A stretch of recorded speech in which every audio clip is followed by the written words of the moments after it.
Treatment range హాస్పిటల్లో ఎట్లాంటి treatment ఉంది సార్ దీనికి ఈడీ ప్రాబ్లంకి? ఈ మెడికేషన్స్ ఎక్కువ కాకుండా అంటే డైరెక్ట్ వయాగ్రా మెడికేషన్స్ పెట్టకుండా మనకు షాక్ వేవ్ థెరపీ అంటాం. షాక్ వేవ్ థెరపీ అంటే ఇది ఎక్స్ట్రా కార్పోరియల్ లో ఇంటెన్సిటీ, ఇది లో intensity extra corporeal shock wave therapy అంటాం. ఓకే. దీంతో ఏమవుతుంది అంటే అంగానికి ఒక మసాజింగ్ టైప్ ఆఫ్ టెక్నిక్ అన్నమాట. దీంతో అంగంలోని కణజాలాన్ని యాక్టివేట్ చేసి బ్లడ్ సప్లైని ఇంప్రూవ్ చేయటం. ఎప్పుడైతే అంగానికి బ్లడ్ సప్లై ఇంప్రూవ్ అవుతుందో ఆటోమేటిక్గా కోరికలకు తగ్గట్టు అంగం గట్టిపడుతుంది. సో అంగస్తంభన సమస్యలు తీరుతాయి.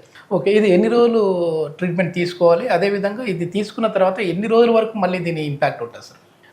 యూజువలీ ఇప్పుడు మనం 40 ఏజ్ తర్వాత మాట్లాడుకుంటున్నాం కాబట్టి 40 ఏజ్ తర్వాత ఏంటి అంటే ఇది ఒక్కసారి షాక్ వేవ్ థెరపీ ఒక సెషన్స్ వైజ్ మనం ఇచ్చినప్పుడు ఇది 2 to 5 ఇయర్స్ వరకు బాగా ఎఫెక్టివ్గా ఉంటుంది. ఎందుకంటే బ్లడ్ సప్లై ఇంప్రూవ్ అవుతుంది కాబట్టి ఎరెక్షన్స్ మళ్ళీ కానీ వాళ్ళు షుగర్ కంట్రోల్ చేయకుంటే, హైపర్ టెన్షన్ కంట్రోల్ చేయకుంటే, మెడికేషన్స్ అవే వాడుతుండి ఇబ్బంది పడుతుంటే మాత్రం 2 to 5 ఇయర్స్ అంటే depend on patient to patient. అదే యంగ్ ఇండివిజువల్స్లో అయితే ఇది ఒక్కసారి లైఫ్ లాంగ్కి ఉపయోగపడుతుంది.